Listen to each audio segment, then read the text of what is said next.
오늘 주신 말씀을 가지고 위로의 말씀, 위로의 사람이라는 제목으로 여러분과 말씀 나누기 원합니다. 여러분, 이찬수 목사님 쓰신 책 중에요, 오늘을 견뎌라라는 책이 있습니다. 이 책의 내용은 사실은 이제 요한계시록 그 설교를 모아서 엮은 책입니다. 우리 요한계시록 하면 굉장히 읽기가 좀 까다로운 책이잖아요, 그렇죠?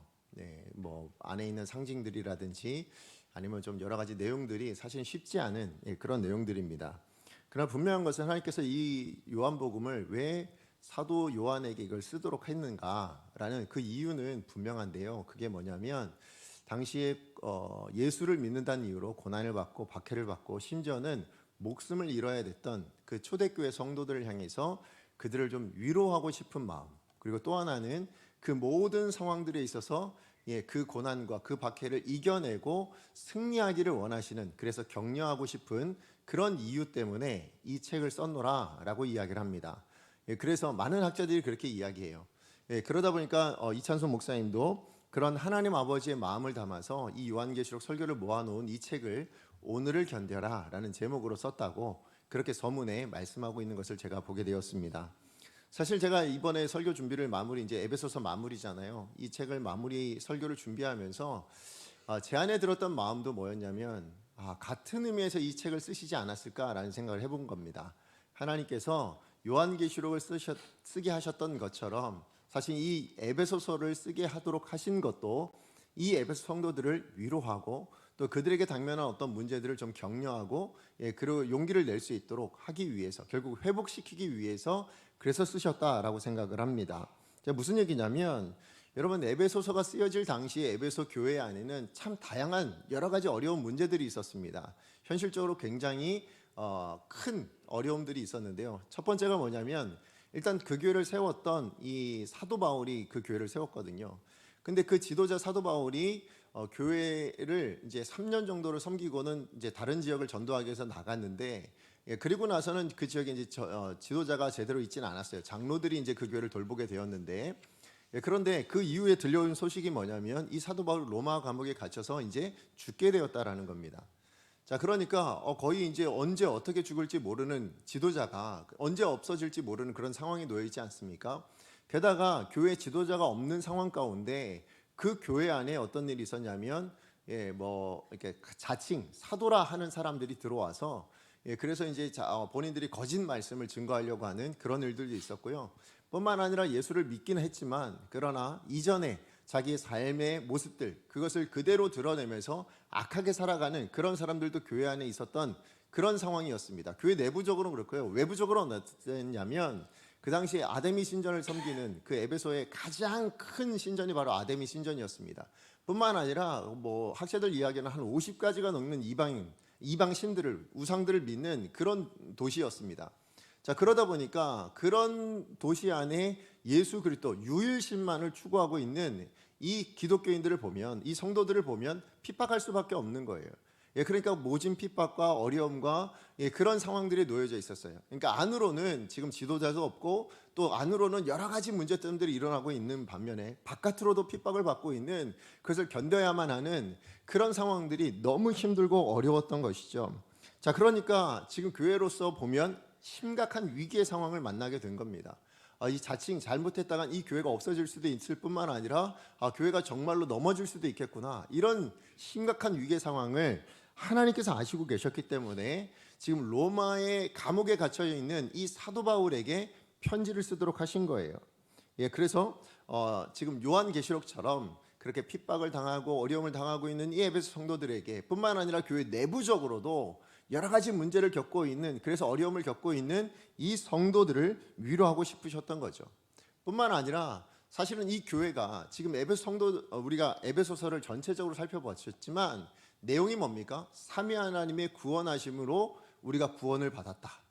그거예요. 그리고 나서 구원받은 우리를 그냥 내버려 두신 것이 아니라 교회로 모으셨다. 예수 그리스도를 머리로 두신, 그리고 우리를 한 몸으로 만드신 그 교회됨, 그 영광스러움을 이야기하면서 그 교회가 어떠냐, 넘어지는 자가 아니라 쓰러지는 자가 아니라 하나님이 지켜주시고 또 하나님이 공급하신 무기들, 하나님의 전신갑주나 기도를 통해서 결국은 승리하게 만드신다. 그게 하나님의 교회다. 이런 것들을 밝히면서 뭐 하는 거예요? 격려하시는 겁니다. 너희들 지금 거기서 쓰러져 있어야 될 자가 아니라, 거기서 넘어져 있어야 될 자가 아니라 다시 일어서야 된다. 이런 격려를 주기 위해서라는 것이죠. 그래서 이 에베소서를 쓰도록 하나님께서 사도 바울에게 말씀하여 주신 것입니다. 사도 바울 역시 이런 하나님 아버지의 마음을 알았어요. 그래서 정말 지금 에베소 성도들에겐 위로가 필요하다라는 생각을 하여서, 그래서 누구를 보냈습니까? 사랑하는 형제요 일꾼이요 동역자였던 두기고를 보냈다라고 이야기합니다. 우리 22절 같이 한번 읽어보겠습니다. 시작. 우리 사정을 알리고 너희 마음을 위로하기 위하여 내가 특별히 그를 너희에게 보내었노라. 네, 지금 그러고 보면 여러분, 위로가 뭐가 되는 거예요? 위로가 회복의 동력이 된다라는 것을 알 수 있죠. 특별히 여러분, 그냥 위로가 아닙니다. 지금 하나님께서 이 위로를 위해서 주신 것이 무엇입니까? 말씀이에요. 그렇잖아요. 이 말씀을 우리 가운데 주고 있다라는 것을 보게 됩니다. 지금 사실은 에베소 성도들에게는 굉장히 힘들고 어려운 때를 만나고 있지만, 어떻게 보면 만약에 우리가 에베소 성도들의 모습이었다면 어땠을까요? 정말 우리 믿음을 지킬 수 있었을까요? 여러분, 우리 교회는 정말로 그런 밖으로는 핍박을 당하고 있고, 그래서 심지어는 목숨까지 잃어야 되는 상황이라면, 또 내부적으로는 교회 안에 악한 자들이 들어와서 거짓된 말씀을 증거하고 있고, 뭐 내가 사도다라고 이야기하는 사람들이 나타나고 있고, 또 서로 간에 막 싸우고 분열이 일어나고 있다면, 그리고 악한 자들의 행동들이 막 나타나고 있다면, 그 우리 신앙을 지켜내는 게 과연 쉽겠는가? 여러분 어떻게 생각하세요? 쉽지 않은 일일 겁니다. 그죠? 자, 그런데 너무 감사하게도 오늘 에베소 성도들은 그 모든 어려움을 견뎌냈다라는 거예요. 그 모든 문제들을 다 극복해냈다라는 것입니다. 어떻게 알 수 있는가? 예수님께서 이 에베소 성도들을 향하여서 칭찬한 내용이 있습니다.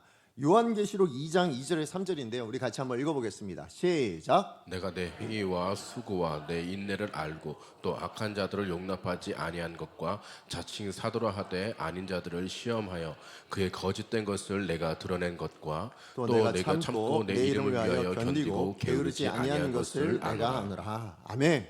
지금 예수님께서 뭘 말씀하시는 거예요? 지금 에베소 성도 안에, 성도들 그 교회 안에 참 다양한 문제들이 있었는데 그걸 다 뭐 했다는 거예요? 다 이겨냈다라는 거예요. 다 극복해냈다라는 것입니다. 그것을 지금 칭찬해주고 계시는 것입니다. 자, 그렇다면 어떻게 이것을 극복해냈는가예요. 무엇 때문에 극복해낼 수 있었을까요? 그게 바로 말씀이 주는 위로라는 것입니다. 하나님의 말씀이 그들에게 증거되어짐으로 말미암아 그 말씀을 통해서 위로를 받게 되어서, 그래서 그들이 견뎌낼 수 있게 되었다라는 것이죠. 사실 사도 바울도요, 이 하나님 말씀이 주는 능력을 너무 잘 알고 있었습니다. 사실 에베소 교회를 3년 동안 섬기고 난 이후에 교회를 떠날 때, 그 에베소 교회를 떠나서 다른 곳을 이제 전도하러 갈 때에 에베소 장로들을 부릅니다. 그리고 그 장로들을 불러서 그들에게 신신당부한 게 있어요. 자, 그게 뭐냐? 사도행전 20장 31절에 32절입니다. 우리 같이 한번 읽어보겠습니다. 시작. 그러므로 여러분이 깨어 일어나 3년이나 밤낮 쉬지 않고 눈물로 각 사람을 훈계했던 것을 기억하라. 지금 내가 여러분을 주와 및 그 은혜 말씀에 부탁하노니 그 말씀이 여러분을 능히 든든히 세우사 거룩하게 하심을 입은 모든 자 가운데서 기업이 있게 하시리라. 아멘. 지금 사도 바울이 그 교회를 섬기는 3년 내내 동안 밤낮으로 눈물을 흘려가며 뿌려가며 그렇게 했던 것이 뭐라고요? 하나님의 말씀을 가르쳤대요. 하나님 말씀의 그 훈계를 가르쳤다고 이야기를 하고 있습니다. 왜 가르쳤냐는 거예요. 무엇 때문에 그렇게 밤낮 그렇게 하나님 말씀을 증거했을까요? 이유는 다른 데 있지 않아요. 그 말씀이 뭐 할 수 있는 거예요? 성도를 능히 세울 수 있기 때문에 그렇다는 거예요. 그 말씀이 어떤 어려운 문제 가운데, 어떤 힘든 문제 가운데서도 능히 든든히 서도록 만드는 그 능력이 바로 하나님의 말씀 가운데 있기 때문에, 그래서 말씀을 줬다는 거예요. 여러분, 교회는 어떤 사역을 통해서 세워지는 게 아닙니다. 여러분, 교회는, 우리 성도들은요, 여러분 뭔가 봉사를 하고 그래야만 되어지는 거냐, 아니면 뭐 기도를 많이 하고 뭐 그래야 세워지는 거냐, 물론 그런 부분도 있지만 가장 중요한 것, 가장 원초적으로 기본적으로 우리가 갖춰야 될 건 뭐라고요? 말씀이라는 거예요. 말씀 가운데 서지 않고서는 안 된다는 거예요. 말씀 가운데 우리의 기도가 있어야 되고요, 말씀 가운데 우리의 예배가 있어야 됩니다. 말씀 가운데 우리의 섬김이 있어야 되는 거예요. 말씀이 기본이어야 된다는 것입니다. 그것을 사도 바울이 알았기 때문에, 말씀에 그런 능력이 있음을 알았기 때문에 사도 바울은 이 하나님의 말씀을 밤낮으로 눈물을 뿌려가며 그렇게 에베소 성도들에게 가르쳐 주었다라는 것이죠. 하나님 말씀을 통해서 그렇게 해서 하나님께서 주시는 위로를 받은 사람은 뭐예요? 그 말씀이 능히 어떤 문제를 만난 사람이라 할지라도 뭐예요? 세우신다. 거기서 위로케 하시고 또 회복케 하시는 능력을 경험하게 된다라는 것이죠. 이렇게 지금 여러 문제들로 인해서 고난받고 고통받고 힘들어하던 이 에베소 교회를 위로하고 또 격려하고 또 그렇게 해서 회복시켜 주시기 위해서 주신 게 하나님 말씀, 에베소서 말씀이었다라는 거예요. 이 말씀을 통해서 지금 이제 그렇게 격려하고 회복시켜 주길 원했는데요. 자, 그런데 이 말씀이 어떻게 끝나냐? 오늘 결론 부분인데 우리가 읽은 건 이제 마지막 결론입니다. 자, 그런데 이 결론이 두 파트로 나눠집니다. 여러분 보시면 21절에서 22절 내용과 23절과 24절 내용이 조금 다르잖아요. 그죠? 둘로 나눠져 있다는 것을 압니다. 자, 이걸로 이제 에베소서가 끝나요. 자, 그러면 이 회복을 위해서, 격려를 위해서, 위로하시기 위해서 주신 이 하나님 말씀이 어떻게 끝나는가? 첫 번째 뭘로 끝납니까? 두기고를 왜 보냈는지에 대한 이유로 첫 번째가 이제 끝나게 되고요. 두 번째는 뭡니까? 축복하는 내용이죠. 에베소 성도들을 축복하는 내용으로 그렇게 이제 이 말씀이 끝나게 되어집니다. 자, 그러니까 무슨 얘기냐면 에베소서의 목적이 회복이에요. 에베소서의 목적이 성도들을 위로하기 위함이에요. 격려하기 위함입니다. 자, 그래서 주신 하나님의 말씀이 있습니다. 자, 그런데 이 말씀이 더 풍성하게 저들에게 작동되어서 회복되어지려면 필요한 게 있었다라는 거예요. 사도 바울 입장에서는 이 하나님 말씀 전체를 다 전했습니다. 21절 앞절까지 해가지고 자, 하나님의 전신갑주, 하나님 이제 기도까지 필요합니다. 이 내용 다 전했어요. 교리적인 내용 전부 다 전했습니다. 자, 그런데 그렇게 전하고 나서도 뭐냐면 이 말씀과 더불어 필요한 것이 있다라는 거예요.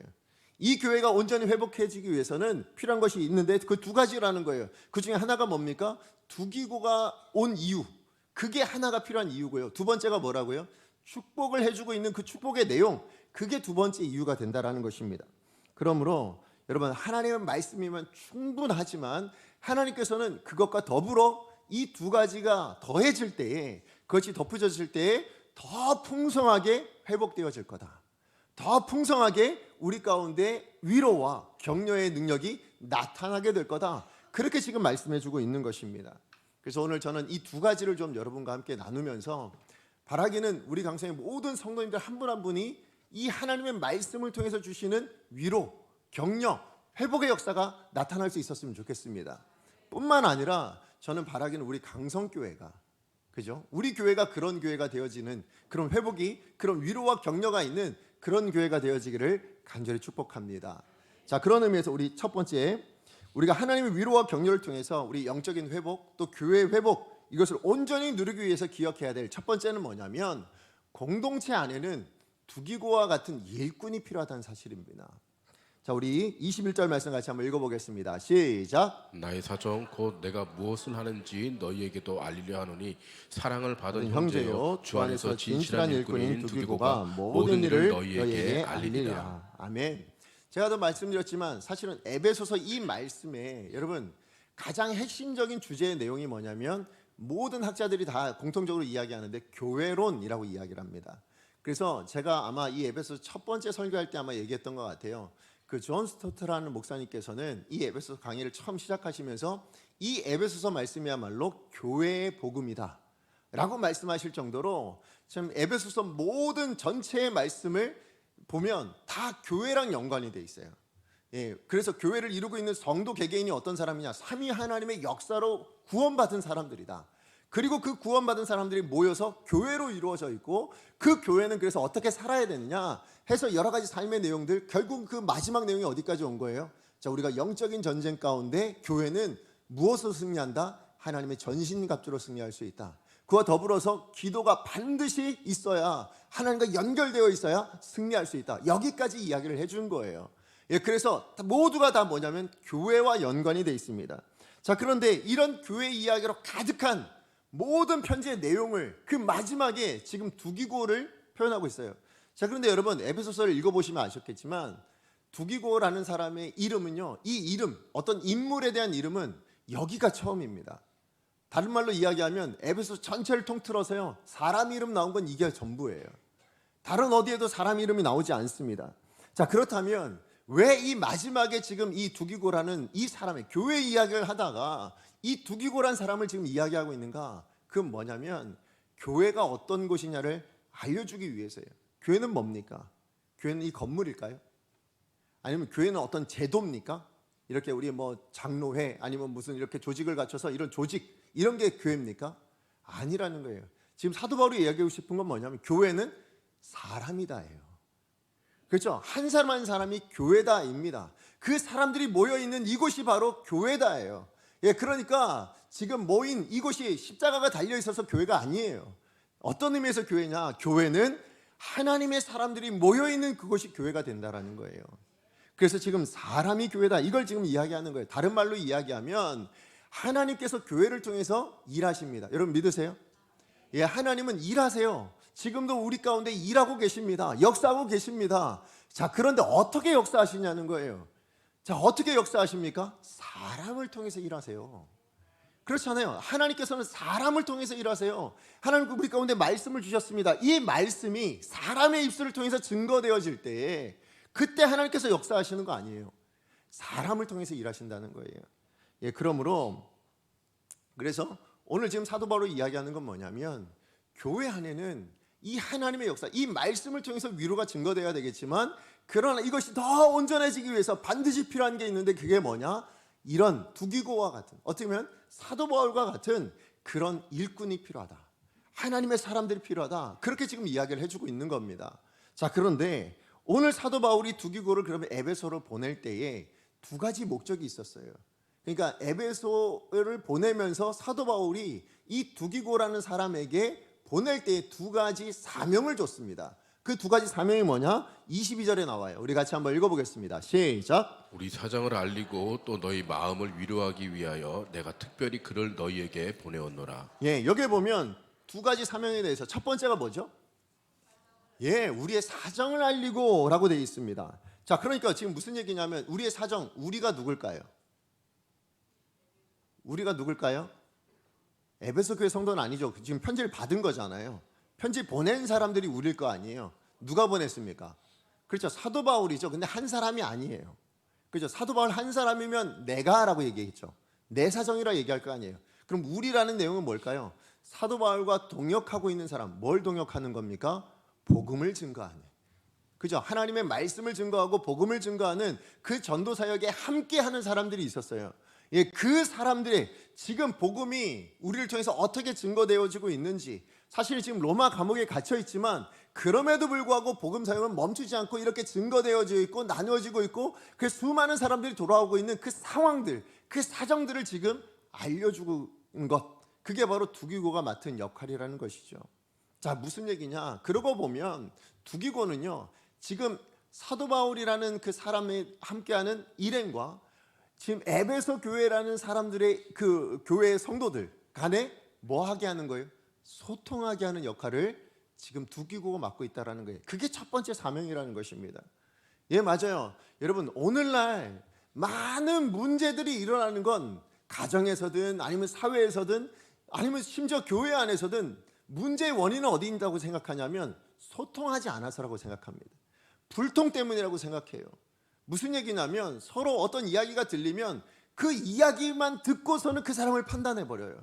예, 그리고 나서 그 사람 멀리하든지 미워하든지 아니면 뭐 그 사람에 대해서 해코지를 하든지 이런 일들이 너무 많다라는 거예요. 불통이 원인이라는 것입니다.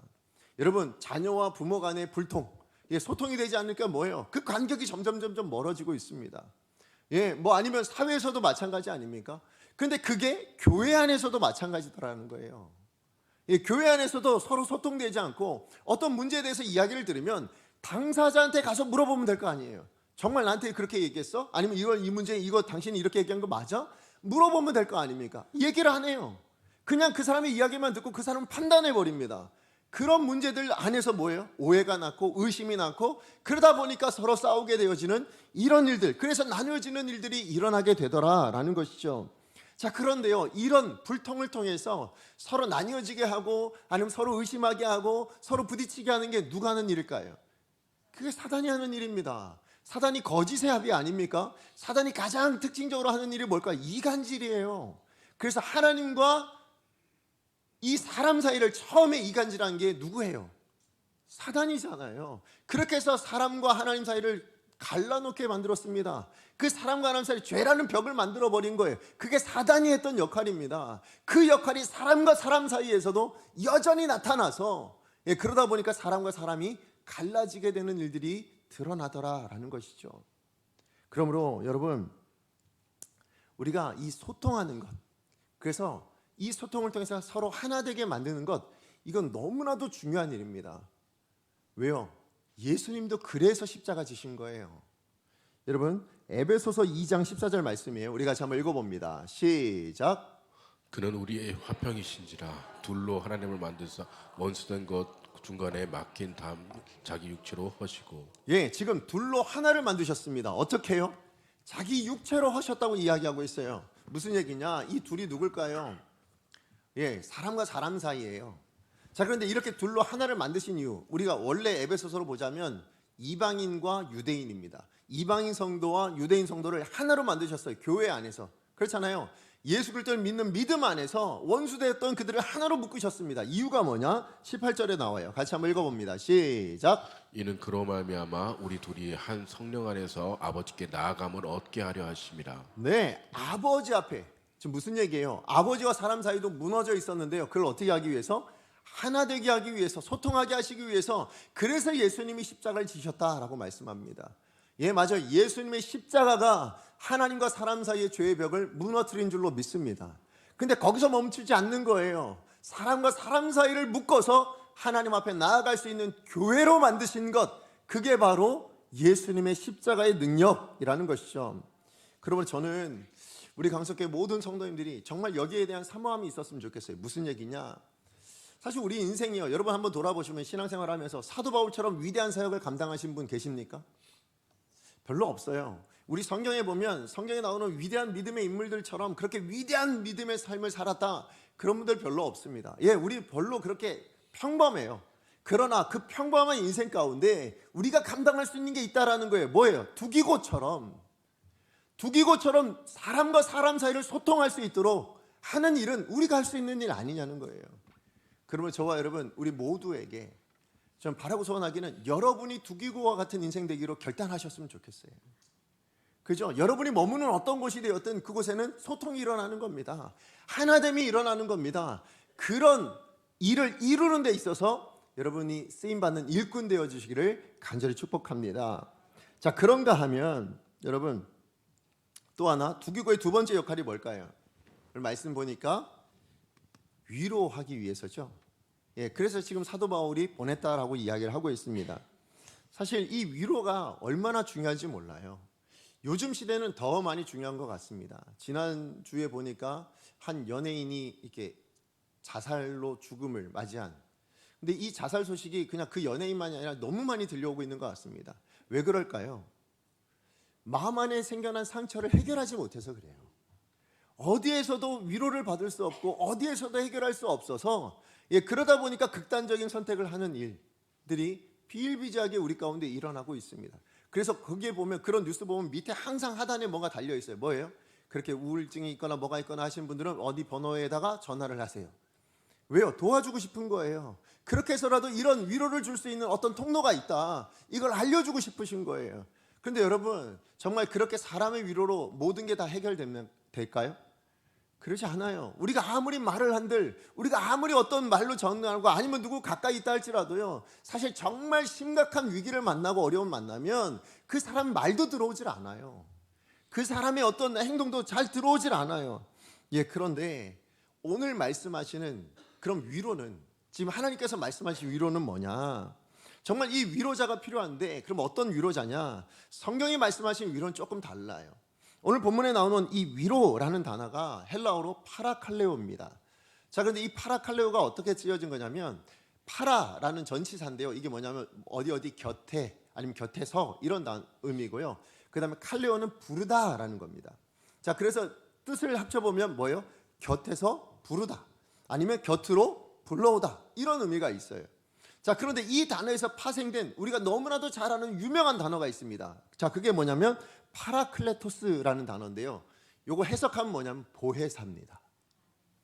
예, 우리 성령님을 그죠? 보혜사라고 부르잖아요.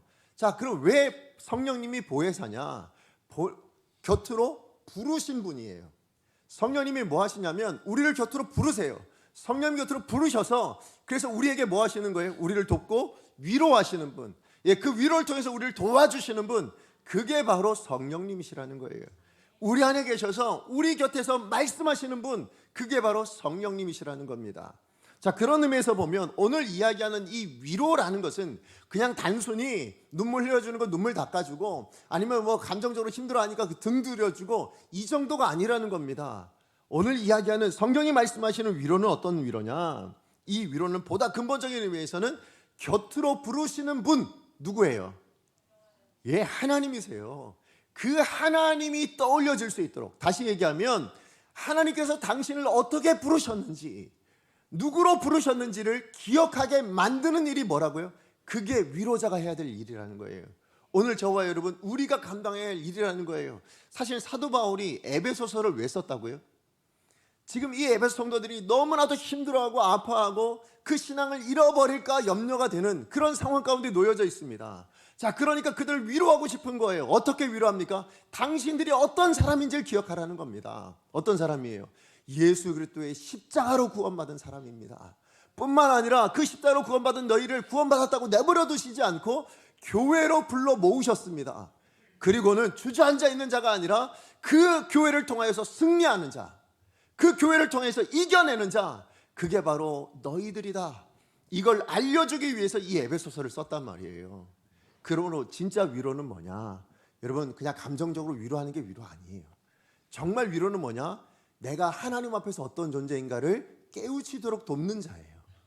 그게 바로 진짜 위로자입니다. 오늘 저와 여러분 이 자리에 있는 우리 모두는 하나님 앞에서 어떤 사람이냐는 거예요. 여러분, 우리는 어떤 사람일까요? 예수 그리스도로 말미암아 그 사랑을 받은 사람들입니다. 예수 그리스도를 내어주신 이가 우리에게 뭘 못 주시겠냐고요. 뿐만 아니라 그렇게 해서 니들 혼자 살라가 아니라 뭐라고요? 우리를 이렇게 묶으셨어요. 교회로. 왜 묶으셨을까요? 승리하라고 묶으신 거예요. 뿐만 아니라 이 교회 안에서 회복하라고 묶으신 거예요. 이 교회를 통해서 정말 다시 한번 세상 가운데 나갈 힘을 얻으라고 그렇게 묶어주신 것이 교회라는 것입니다. 그렇게 우리 교회 구성원으로 불러주신 것, 이것을 기억하도록 만드신 게 뭐라고요? 그게 위로라는 거예요. 여러분, 그러므로 저와 여러분 우리가 담당해야 될 위로는 단순히 그냥 눈물 닦아주기 이 정도가 아니다. 우리가 해야 될 진정한 위로는 뭐다? 하나님 앞에 서도록 만들어주는 겁니다. 하나님 앞에서 내가 어떤 존재이고 당신이 하나님 앞에서 어떤 존재이냐. 그래서 여러분 유명한 우리 동화책 있잖아요. 너는 특별하단다. 누구 앞에 특별한 거예요? 하나님 앞에서 특별한 존재예요. 예, 그것을 기억하게 만드는 것이 진정한 위로가 될 줄로 믿습니다. 왜요? 하나님 앞에 설 때에 하나님이 주시는 위로야말로 진정한 위로가 될 것이기 때문입니다. 그래서 여러분, 저는 이 설교를 준비하면서 우리 강성교회가 저는 사실은 특별히 이 예배가 정말 그런 위로가 되는 예배였으면 좋겠어요. 그죠? 이 예배를 드릴 때 저와 여러분 우리 모두가 세상 가운데 어떤 상처를 받으신다 할지라도 이 예배만 들어오면 뭐예요? 내가 하나님 앞에서 어떤 존재인지를 확인하는 겁니다. 아, 내가 여기서 주저앉아 있으면 안 되는 존재지. 아, 내가 여기서 쓰러지면 안 되는 존재지. 맞아, 내가 하나님의 자녀인데 다시 일어서서 그 세상을 뛰어넘는 그런 인생이지. 이걸 확인하실 수 있는 자리, 그게 바로 이 예배의 자리가 되어지기를 간절히 소망합니다. 좀 더 나아간다면 여러분, 저는 여러분이 모이는 그 구역 모임들, 아니면 우리 청년들이 있다면 우리 소그룹 모임들, 그 모임 안에서 바로 이런 하나님의 은혜를 누리시기를 축복합니다. 여러분이 그 구역 안에 있어서 어떤 사람들이 위로를 정말 상처를 받고 들어온다 할지라도 우리 성도님은 우리 누구는 그렇게 쓰러질 사람이 아니에요. 지금 이 자리가 끝이 아닙니다. 하나님이 더 큰 것을 준비해 놓으셨습니다. 이런 하나님 앞에서 어떤 존재인가를 확인하게 만들어 주셔서, 그래서 구역 모임만 갔다 와도 그래, 내가 정말 그런 존재가 아니지. 다시 한번 세상 가운데 힘을 내야지. 그래, 내가 다시 한번 세상을 열심히 살아야지. 이런 회복이 일어날 수 있는 그런 구역 모임이 되기를, 그런 소그룹 모임이 되어지기를 간절히 축복합니다. 네, 그것은 누가 가능하다고요? 나로 말미암아 내가 위로자가 되어질 때예요. 예, 여러분 옆에도 누군가 그런 위로자가 있어야 되겠죠. 그게 우리 교회입니다. 여러분 우리 성도인 줄로 믿습니다. 그러나 더 궁극적으로는 여러분이 누군가에게 위로자가 되어 주실 수 있는 두기고와 같은 인생이 되어지기를 다시 한번 축복합니다. 자, 그런가 하면 우리가 기억해야 될 하나님의 위로, 이 격려를 통해서 우리가 영적 회복과 교회 회복을 온전히 누리기 위해 기억해야 될 두 번째는 뭐냐면, 두 번째 뭡니까? 주 예수를 변함없이 사랑하는 자에게 베푸시는 은혜가 필요하다. 이 사실을 우리가 인식해야 된다는 거예요. 자, 우리 24절 말씀 같이 한번 읽어봅니다. 시작. 우리 주 예수 그리스도를 변함없이 사랑하는 모든 자에게 은혜가 있을지어다. 네, 지금 사도 바울이요 편지를 마무리하는 겁니다. 이제 이걸로 끝이에요. 그죠? 더 이상의 말씀이 없습니다. 에베소서에는 24절로 끝입니다. 자, 그런데 그 가장 마지막에 드리고 있는 기도가 뭡니까? 하나님의 은혜가 있어야 합니다. 어디에? 지금 에베소 교회 안에. 에베소 성도들에겐 하나님의 은혜가 없으면 안 됩니다. 지금 그걸 지금 강조하고 있는 것입니다. 자, 그렇다면 지금 사도 바울이 이 에베소 교회 안에 필요하다고 생각했던 그 은혜의 구체적인 내용이 뭘까요? 어떤 은혜가 있어야 된다고요? 은혜도 다양하잖아요. 그죠? 자, 그럼 어떤 은혜가 필요하냐? 자, 그거 23절이에요. 우리 23절 같이 한번 읽어보겠습니다. 시작. 아버지 하나님과 주 예수 그리스도께로부터 평안과 믿음을 겸한 사랑이 형제들에게 있을지어다. 네, 지금 사도 바울이 이 에베소 교회 안에는 두 가지 은혜가 필요합니다라고 얘기하고 있는 거예요. 첫 번째 은혜가 뭡니까? 평안이에요. 예, 맞아요. 평안입니다. 자, 그런데 이 평안이라는 것은요, 사실은 사도 바울이 에베소서를 처음 쓸 때 인사말에도 나왔어요. 자, 2절 말씀 같이 한번 1장 2절입니다. 같이 한번 읽어봅니다. 시작. 하나님 우리 아버지와 주 예수 그리스도로부터 은혜와 평강이 너희에게 있을지어다. 네, 지금 에베소서는 그렇게 보면 여러분 24절, 우리 6장 24절은 뭘로 끝났어요? 은혜가 있을지어라로 끝났잖아요. 근데 지금 시작은 또 뭐예요? 은혜로 시작하고 있어요. 자, 그러고 보면 에베소서는 은혜로 시작해서 은혜로 끝나는 거예요. 맞죠? 왜 아닌 것처럼 이렇게 쳐다보세요? 무슨 말 하는 거예요? 지금 이렇게 쳐다보시는 것 같은데. 은혜로 시작해서 은혜로 끝나요. 자, 그런데 그 은혜의 첫 번째 내용이 뭐냐는 거예요. 은혜의 첫 번째 내용이 다 뭡니까? 평강, 평안, 이걸로 지금 말씀하고 있다라는 거예요. 지금 사도 바울이 이야기하는 건 뭐냐? 은혜 받으셨습니까? 자, 그렇다면 평강하게 됩니다. 은혜 받으셨습니까? 자, 그렇다면 평안을 누리게 되어 있습니다 라는 거예요. 어떤 상황, 어떤 문제를 만나도 하나님의 은혜가 임한다면 그 사람의 심령 안에는 평안과 평강이 있습니다. 지금 이렇게 지금 이야기해 주고 있는 겁니다. 자, 그러고 보면 은혜 받은 자의 특징이 뭐라고요? 평안입니다. 평강이에요. 자, 그래서 문제가 없어서 평안이 아니에요.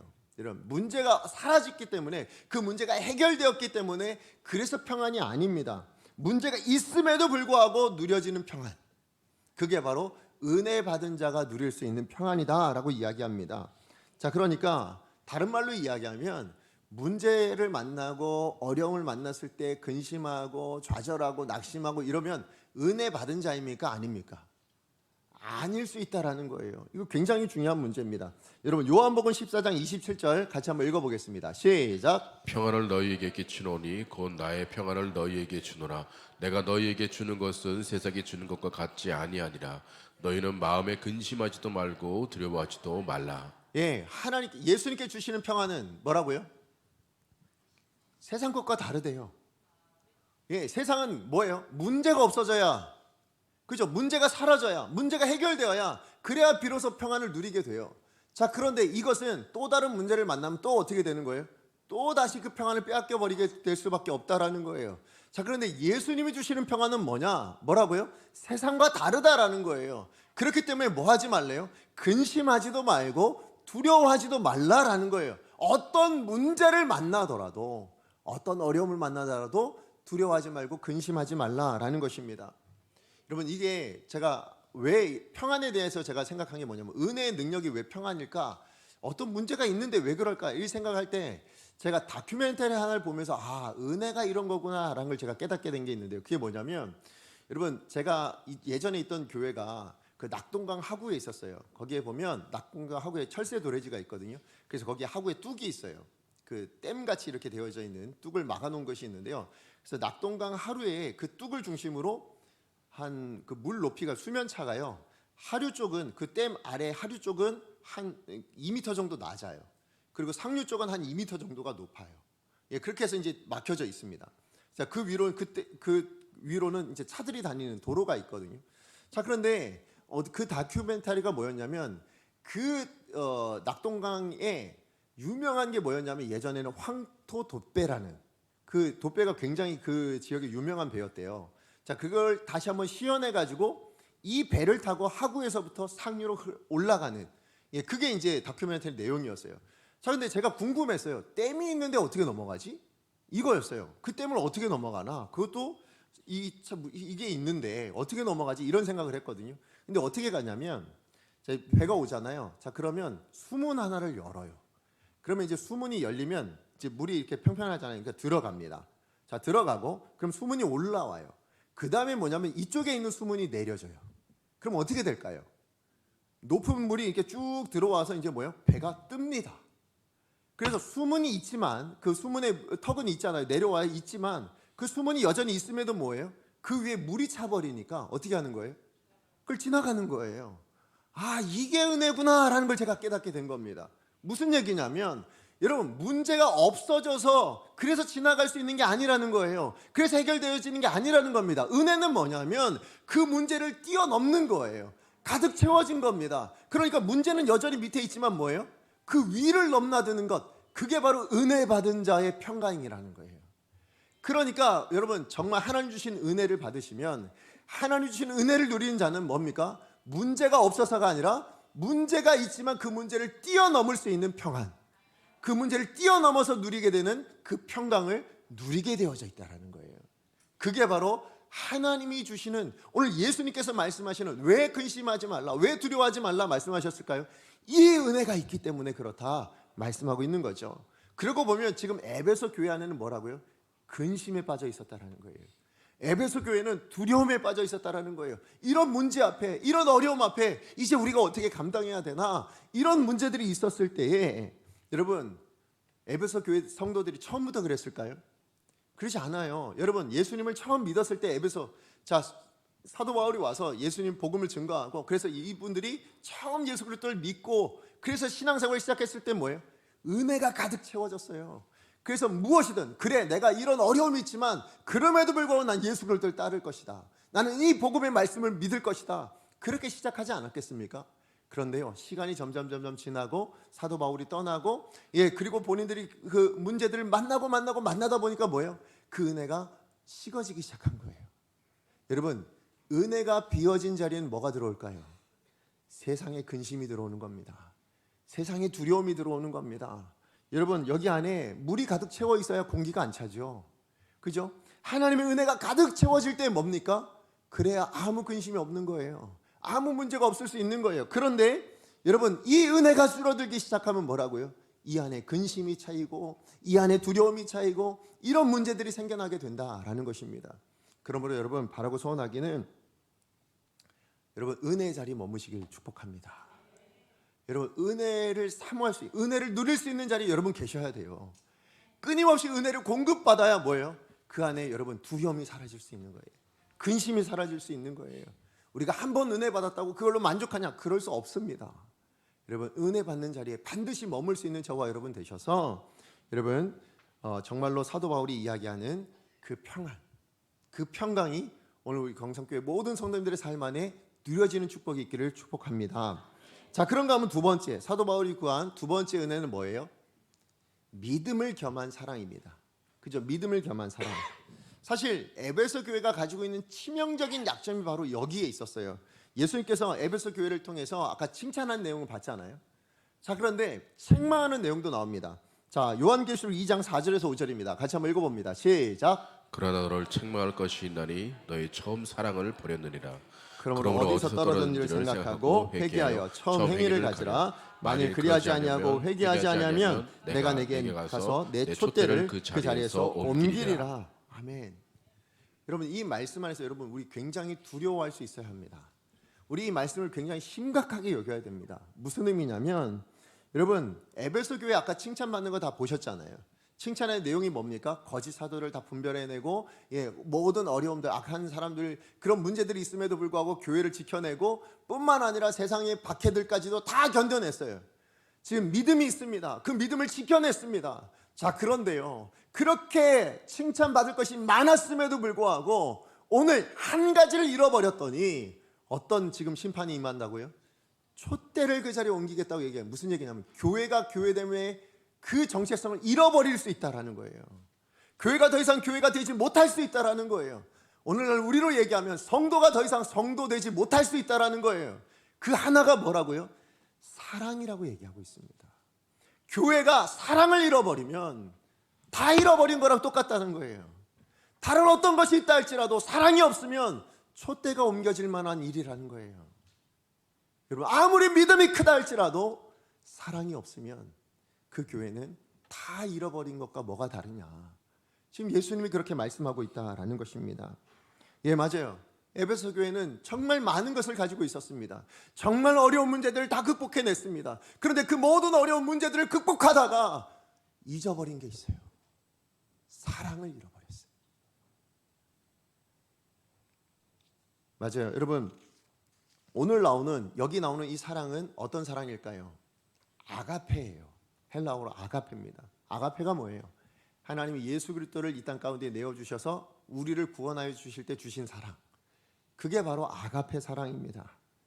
예, 그 사랑이 저와 여러분 우리에게 주어졌습니다. 그 사랑이 우리 가운데 부어졌습니다. 그런데 우리는 뭐라고 얘기하냐면 저 사람이 나를 사랑하지 않는데 내가 저 사람을 어떻게 사랑합니까? 라고 이야기해요. 그죠? 여전히 사랑을 받기만을 원합니다. 받아야 줄 수 있지요 라고 생각합니다.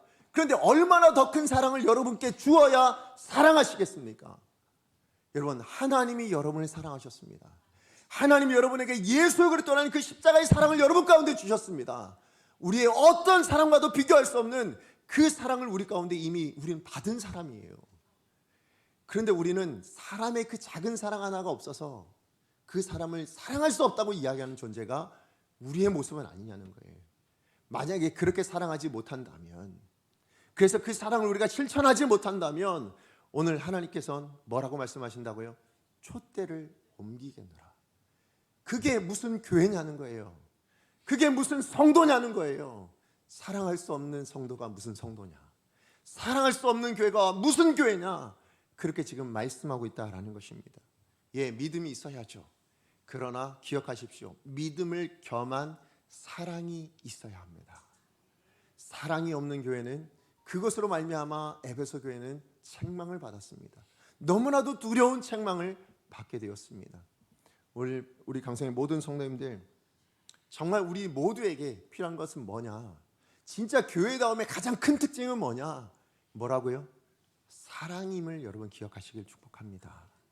그래서 정말 우리에게 필요한 건 원수를 제압할 수 있는 능력도 아니고요, 아니면 뭐 천사의 말을 하는 것도 아니고요, 아니면 어떤 병을 고치는 뭐 신유연사 좋지요. 있으면 좋습니다. 그러나 그 모든 것이 다 있다 할지라도 사랑이 없으면 뭐라고요? 아무것도 아니라요. 뿐만 아니라 여러분, 맛을 잃은 소금처럼 바깥에 뿌려져서 뭡니까? 그냥 사람들이 짓밟고 지나가는 그런 것이 되고 만다라고 말씀하고 있다는 것 기억하셨으면 좋겠습니다. 그래서 사도 바울이요, 데살로니가 전서 1장 3절에 4절 말씀에 보시면 하나님께 택함 받은 사람의 증거에 대한 이야기가 합니다. 근데 뭐 말씀을 읽지는 않겠지만 여러분, 그 안에 있는 내용이 뭐냐면 믿음, 사랑, 소망이에요.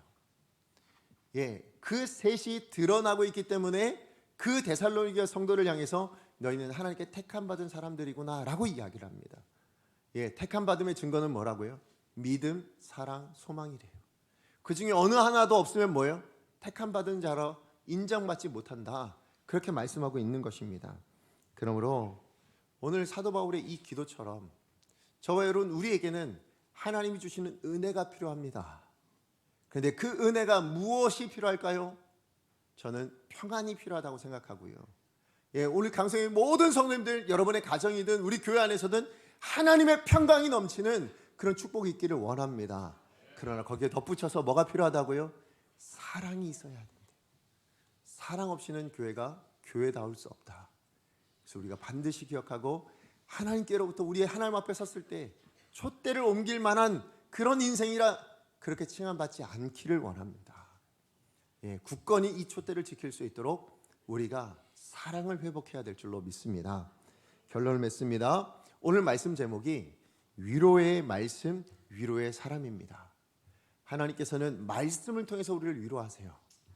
그러나 또한 하나님은 누굴 통해서요? 사람을 통해서 위로하길 원하십니다. 어떤 사람일까요? 하나님의 말씀을 듣는 사람이겠죠. 하나님의 말씀이 생각나도록 하는 사람이겠죠.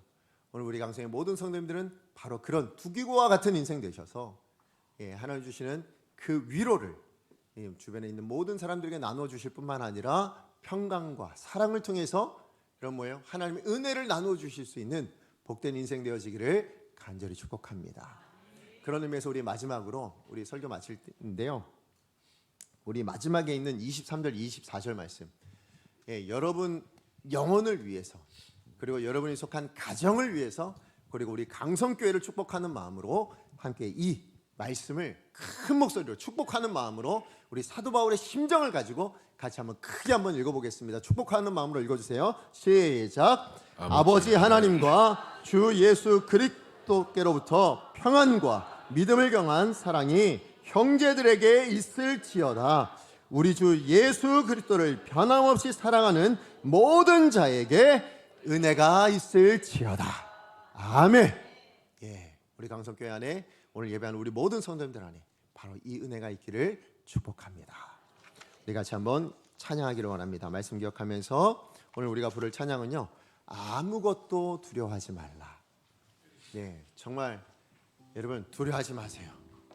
지금 여러분 삶 안에 어떤 문제가 있으세요? 어떤 어려움이 있으세요? 여러분은 하나님의 사람입니다. 하나님이 여러분을 지켜주세요. 하나님이 여러분을 돌보세요. 여러분의 능력 때문에 두려워하지 말라가 아니고요, 하나님이 돌보시고 지켜주실 거기 때문에 두려워하지 않는 인생, 하나님의 은혜 때문에 두려워하지 않는 인생, 그런 인생 되어짐을 우리가 기대하며 우리가 같이 한번 믿음으로 선포하는 마음으로 아무것도 두려워하지 말라 찬양합니다. 아무것도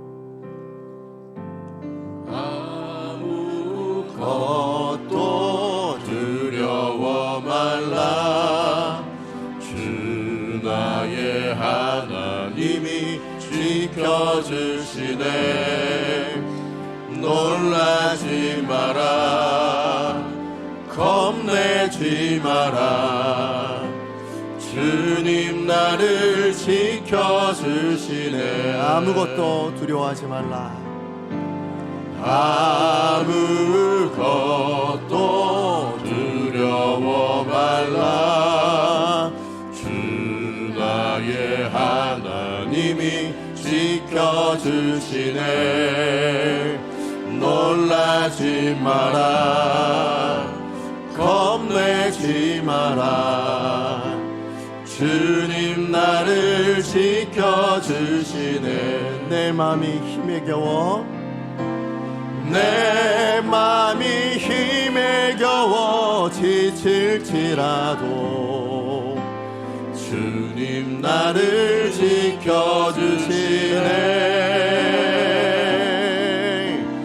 세상의 험한 풍파 몰아칠 때도 주님 나를 지켜주시네.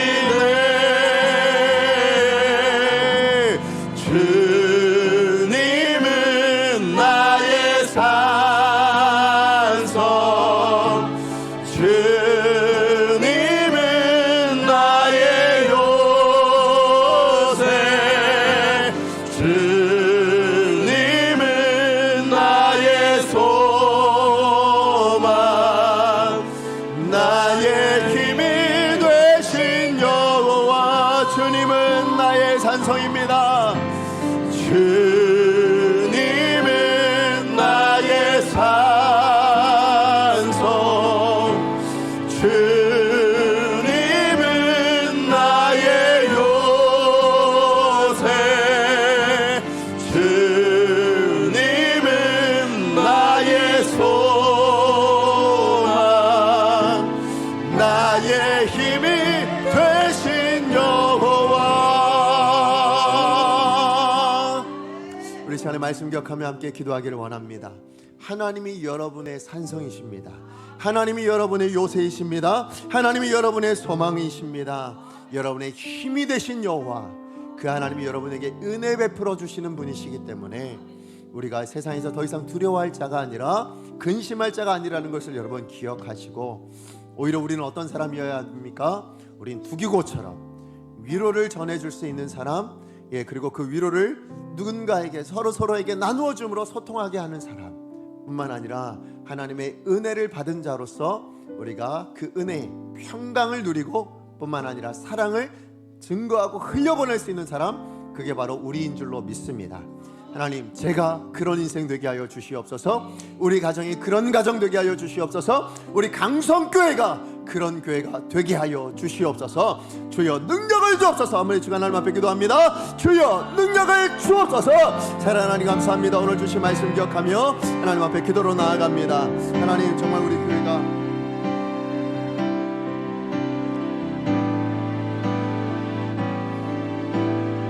하나님 정말 그런 교회가 되어지길 원합니다. 비록 하나님 여러 가지 문제들도 있었고 어려움도 있었지만, 그러나 우리 교회는 하나님의 교회입니다.